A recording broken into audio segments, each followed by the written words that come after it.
Picture this. You did everything right. You worked for decades, you saved, you avoided stupid risks, you stayed patient. Then one morning, nothing dramatic happens. No sirens. No headlines. No crash. And yet, your retirement starts collapsing anyway. Not because the market died overnight, but because the math underneath your life quietly changed while you weren't looking.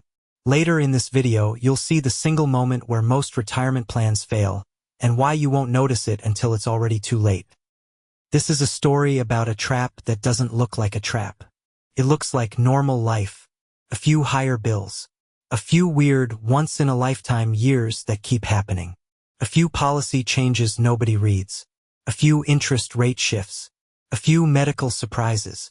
And suddenly your safe plan becomes a slow-motion liquidation of your future. Here's what we're going to do together.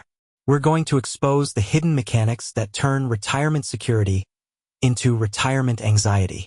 We'll unpack why the traditional rules, like the famous withdrawal rate, are built on assumptions that can quietly break. We'll talk about inflation in the way it actually attacks you, not the way it's explained in a textbook. We'll reveal how sequence of returns risk doesn't need a crash to destroy you. It just needs bad timing and boring markets. And by the end, you'll know how to stress test your own plan with brutal honesty, so you can spot the collapse before it happens. Because the most dangerous financial disasters are the ones that don't look like disasters. They look like Tuesday. Imagine two retirees. Same age, same savings, same balanced portfolio. One lives a calm, comfortable retirement. The other runs out of money and spends the last years of life in fear. What separates them isn't intelligence. It isn't discipline. It often isn't even how much they saved. It's the sequence. The order in which life hits them. Most people plan retirement like it's a straight line. Save, invest, retire, withdraw. Neat, predictable. A spreadsheet where the future politely behaves. But your real retirement is a battlefield of timing. And timing is everything when you're taking money out instead of putting money in. When you're working, market drops are annoying but survivable. You're buying shares with new paychecks. Lower prices can even help you long-term. But when you retire, the rules flip. You become a seller. Every month, you sell something to fund your life, groceries, rent, travel, healthcare, the small daily costs that don't care what the market is doing. And this is where the quiet collapse begins. Not with a crash, but with withdrawals happening at the wrong time. Let's make it painfully concrete. Suppose you retire with £1 million, dollars, euros, pick your currency. You decide to withdraw 4% a year. That sounds conservative. Everyone says it's safe. You feel responsible. You even tell yourself you're not going to be greedy. Now picture the market doesn't crash. It just underperforms. It goes sideways for years. Maybe it rises and falls, but overall it doesn't grow much after inflation. Meanwhile, you are withdrawing every month. In a flat market, your withdrawals are not just spending. They are permanent removal of future growth potential. This is the dangerous part. You don't need a dramatic crash for your plan to die. You just need a long period where your portfolio doesn't outrun the combination of inflation, fees, and withdrawals. And while you're watching the news for a big event, the real event is happening invisibly in your account. Share count erosion. Your portfolio can look stable in value for a while, but the number of units you own is shrinking. When the next downturn arrives, because downturns always arrive, you have fewer soldiers left to fight with. But here's what nobody tells you. Retirement failure is often not a market problem. It's a lifestyle problem disguised as a market problem. Because your withdrawals don't stay constant. They rise. Life gets more expensive. Not in the CPI headline way, but in the personal way. Your insurance changes. Your property taxes rise. Your heating bill spikes. Your adult kids need help, just this once. Your car breaks down. And then, the one cost that dominates everything, health. And the scary part is that the biggest expenses often come late in retirement, when your ability to earn more is lowest and your portfolio has already been worn down. So the risk isn't simply, will the market crash? The risk is, will I still have enough shares left when life gets expensive? Now let's talk about the most seductive lie in retirement planning: averages.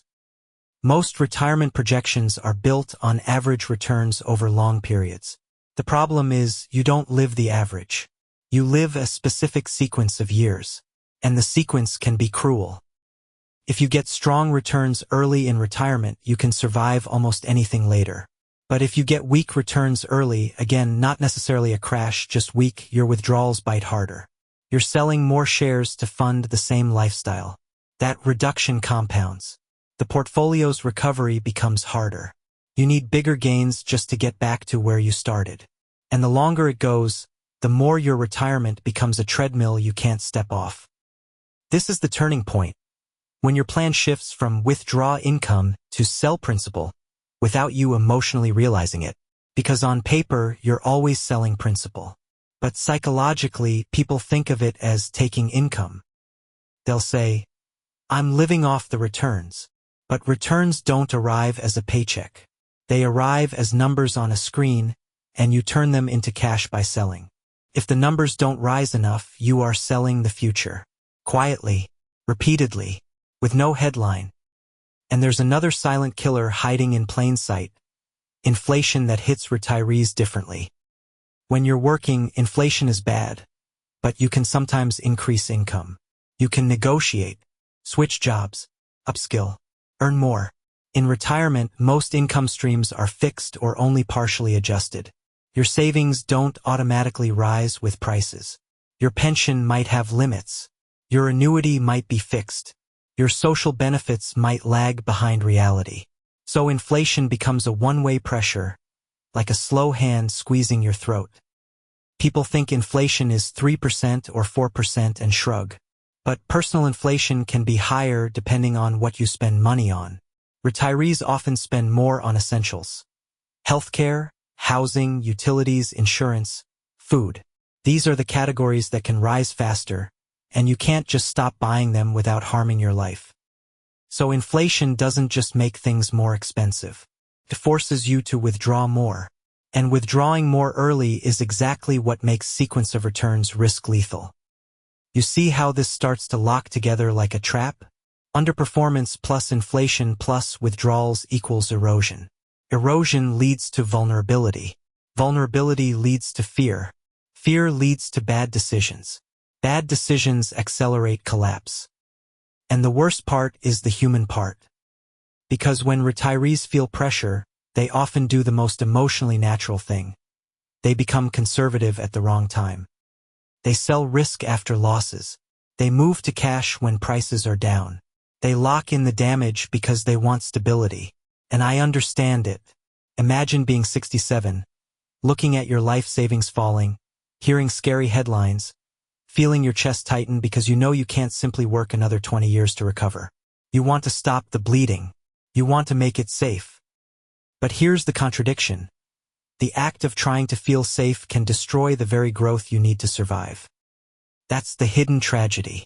Retirement is not the time you can be emotionally reactive, but it's the time you feel the most emotionally vulnerable. Now, let's zoom out and look at a bigger layer of the story. Why so many retirements are fragile even before the market moves. For decades, many systems trained people to believe retirement would be supported by three pillars: personal savings, employer pensions, and government support. But that structure has been quietly changing. Employer pensions became rarer or shifted into self-managed accounts. Governments face demographic pressure as populations age.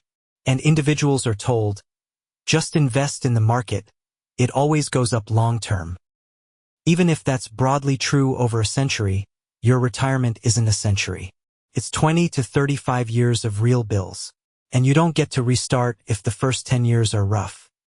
So many retirees are walking into retirement with a plan that assumes stability where stability is not guaranteed. Not just market stability, life stability. Let's talk about life shocks, because this is where the quiet collapse becomes personal. Maybe you retire at 65, feeling strong. Then at 70, a health event hits. It doesn't have to be catastrophic. It can be manageable. But manageable can still mean ongoing expenses, reduced mobility, less ability to cook at home, more reliance on services. Costs stack, or your partner gets sick, or you become a caregiver. Your world shrinks and your budget expands at the same time. And something else changes, your time horizon. When you're healthy and youngish in retirement, you spend like a person who expects a long future. But when a health scare happens, some people panic spend. Let's enjoy it now. Others panic save. We might need everything. Either way, the emotional landscape changes, and financial decisions become less rational. This is the dangerous part. Retirement planning is not just finance. It's psychology under pressure. Now let's pull back the curtain on the famous safe withdrawal rate, because it sits at the center of many people's false confidence. A withdrawal rule sounds scientific. Sounds like a law of nature. Take 4% and adjust for inflation and you'll be fine. But that rule was never a guarantee. It was based on historical data under specific assumptions, certain mixes of stocks and bonds, certain time periods, certain inflation regimes, certain fees, certain taxes, certain market structures. Your life doesn't follow assumptions. Your portfolio doesn't follow assumptions. And the future doesn't sign a contract to behave like the past. What happens if bond yields are low when you retire? What happens if inflation spikes early? What happens if valuations are high at your retirement date and future returns are lower? What happens if you live longer than expected? What happens if you have a few expensive years? What happens if you help family? What happens if you simply miscalculate healthcare? Each one of those what-ifs might be survivable alone. But retirements don't fail from one thing. They fail from combinations. Think of retirement like a ship crossing an ocean. You can handle storms if the ship is solid. You can handle leaks if the sea is calm. But if you get a leak and a storm and a navigation error at the same time, it doesn't matter that each problem was manageable. That's the perfect storm. And many retirees are closer to that storm than they realize. Now, you might be thinking, okay, but doesn't the market eventually recover? Isn't that the whole point of long-term investing? Yes, markets can recover, but you might not. That sounds harsh, but it's the truth hidden inside sequence risk. If you lose shares early, you need much larger future gains to compensate. And if you're withdrawing through the downturn, you're locking in losses by selling low. Let's use a simple mental picture. Imagine your retirement portfolio is a tree. During your working years, you water it, it grows, it gets taller, it grows branches. In retirement, you start cutting branches for firewood to stay warm. If you cut a few branches each year and the tree keeps growing, you're fine. But if the tree stops growing for a long time and you keep cutting branches, eventually you reach the trunk. And once you cut into the trunk, the tree can't regrow the way it used to. Even if the weather improves, the tree is permanently weaker. That's what happens when you withdraw through weak markets. The trunk is your principal. The branch is your future growth potential. And inflation is the cold that forces you to burn more wood. Here's what nobody tells you. The market doesn't have to collapse for your retirement to collapse. Your retirement collapses when your margin disappears. Margin is the difference between what you need and what you have. It's the buffer that protects you from bad years. When margin is big, you can handle surprises. When margin is small, you live in fear. And fear makes you do desperate things. Now, let's talk about the two moments when margin tends to vanish. The first moment is right after retirement. The honeymoon phase. People finally stop working and they want to live, travel, eat out, renovate the house, buy the we-earned-it car. It's understandable. But it often means withdrawals are highest at the exact moment when sequence risk is most powerful. The second moment is later, when health costs rise and life becomes less flexible. And if your portfolio was already eroded in the early years, those later years hit like a hammer. So the quiet collapse is often a U-shape of spending. High early, lower in the middle, high late. And most plans assume something smoother. And then there's one more silent variable that almost nobody models emotionally. Longevity. The longer you live, the more years you must fund. That sounds obvious. But psychologically, people plan as if they will live to around a certain age. The reality is distribution. Some people will live much longer. And the problem is, you don't get to know which one you are in advance. So many retirements aren't underfunded because people were irresponsible. They're underfunded because the future length of life is uncertain, and uncertainty is expensive. Now here comes the part that will make you uncomfortable, because it forces you to look at retirement differently. Retirement isn't a finish line. It's a new kind of job. The job is risk management. You're managing market risk, inflation risk, longevity risk, spending risk, and health risk, all at the same time. And unlike your old job, you don't get a boss or a training manual. You get a few rules of thumb and a lot of noise. But you can build a system. You can build a strategy that doesn't require you to predict the market. You can design a retirement that adjusts when reality changes, instead of pretending reality will behave. This is the turning point. Flexible spending. Most retirees plan fixed spending. I'll spend X per year. But the strongest plans are dynamic. They have guardrails. When markets are strong, you can spend more. When markets are weak, you temporarily spend less. This isn't about living miserably. It's about not forcing your portfolio to bleed at the worst possible times. Think of it like sailing. If the wind is strong, you can open the sails. If a storm hits, you reduce sail to avoid capsizing. You don't insist on full speed in every condition. That would be insane. But that's exactly what fixed withdrawals do. They insist on speed regardless of the weather. And whether market performance is not under your control. Another powerful concept is separating your money into different time buckets. Not as a gimmick, as a psychological and mechanical tool. You keep short-term cash for near-term expenses, so you're not forced to sell investments during downturns. You keep medium-term stable assets for the next few years. And you keep growth assets for the long run because you still need growth to fight inflation and longevity. This reduces panic. Because when markets fall, you can look at your short-term bucket and say, I'm okay for a while. That calm can be the difference between staying the course and doing something irreversible. Now, let's talk about the subtle reason many retirements collapse before the market does, the silent tax of friction. Friction is fees, taxes, and bad product structures. A 1% fee sounds small. Over decades, it's enormous. Taxes on withdrawals can push you into higher brackets. Selling assets in taxable accounts can trigger gains. Taking money from the wrong place at the wrong time can cost you thousands per year. None of this feels dramatic. It feels like paperwork. But friction is like sand in your engine. Over time, it grinds your future down. And then there's debt. If you enter retirement with a mortgage, credit card debt, or high fixed expenses, your flexibility is low. Flexibility is your superpower in retirement. If your monthly obligations are high, you can't easily cut spending when markets are weak. You're forced into fixed withdrawals. And fixed withdrawals are exactly what magnify sequence risk. So the first secret is this: retirement security is not only about how much you have. It's about how much you must spend. A retiree with a smaller nest egg but low obligations and flexible spending can be safer than a retiree with a bigger nest egg and a rigid lifestyle. That's a harsh truth, but it's empowering. Because you can control your obligations more than you can control the market. Now we need to confront the elephant in the room. What if you're already close to retirement? What if you're already retired? What if you're hearing this and feeling that cold realization in your stomach? Good. Not because fear is fun, but because awareness gives you options. The quiet collapse thrives on denial. It thrives on vague optimism. It thrives on it'll probably be okay. But retirement doesn't reward vibes. It rewards systems.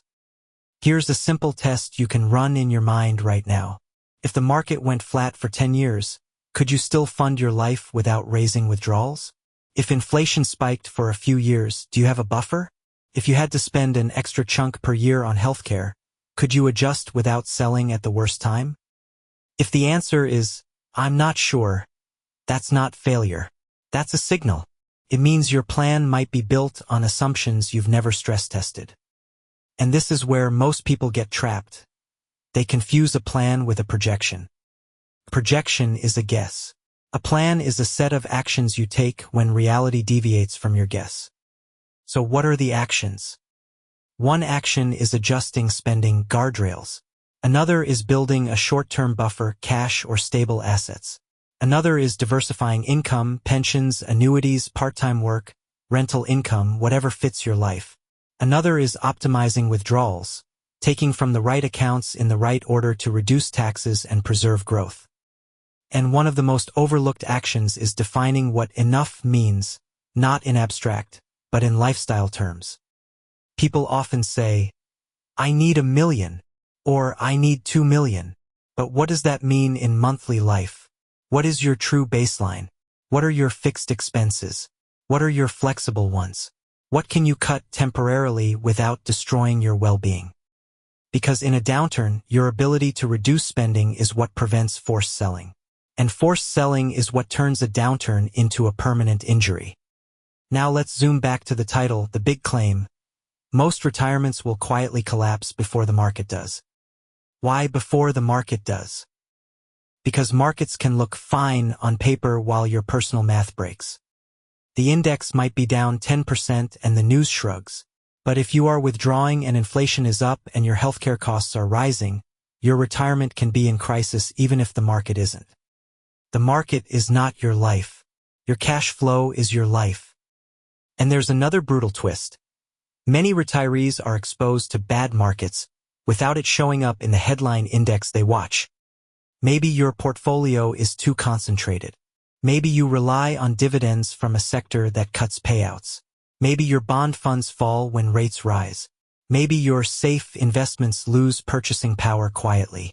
Maybe your currency exposure changes. Maybe fees and inflation do the real damage. So you can have a retirement collapse in an environment where the average person says, the market isn't even that bad. That's why it's quiet. Because it's personal. Now let's build the climax. The moment when all the threads snap together. Picture a retiree who starts with confidence. They withdraw what they planned. Then inflation rises and they withdraw a bit more. Markets are choppy, not crashing, but not delivering strong growth. They sell shares each month. The portfolio doesn't grow the way it used to. Their buffer shrinks. They start paying attention. They feel uneasy. Then a life event hits. A health cost. A home repair. Helping family. Something that forces a bigger withdrawal. Now the margin is gone. Now every market dip feels like a threat. They become conservative. They shift to cash. They stop growth. Inflation continues. Their spending rises again. They withdraw more. They feel trapped. At this point, the collapse is already happening. Not in one dramatic moment, but as a shift in trajectory. The arc of the plan bends downward. And here's the scariest part. Once you're in that spiral, it becomes harder to escape because your options narrow. That is why this story matters now. Because you don't want to discover you're in the spiral when you're already deep in it. You want to catch it early, when small changes are powerful. When a modest spending adjustment and a buffer can protect years of future income. When you can still pivot. So what do you do with this? You stop asking, will the market crash? And start asking, how resilient is my cash flow? You stop relying on a single withdrawal number like it's a magic spell. You build guardrails. You make a real baseline budget. You keep a buffer so you're not forced to sell at the worst time. You reduce friction. You increase flexibility. You treat retirement like a system, not a wish. And you remember the truth that feels almost unfair. Retirement isn't just about having money. It's about not being forced to sell your future at the wrong time.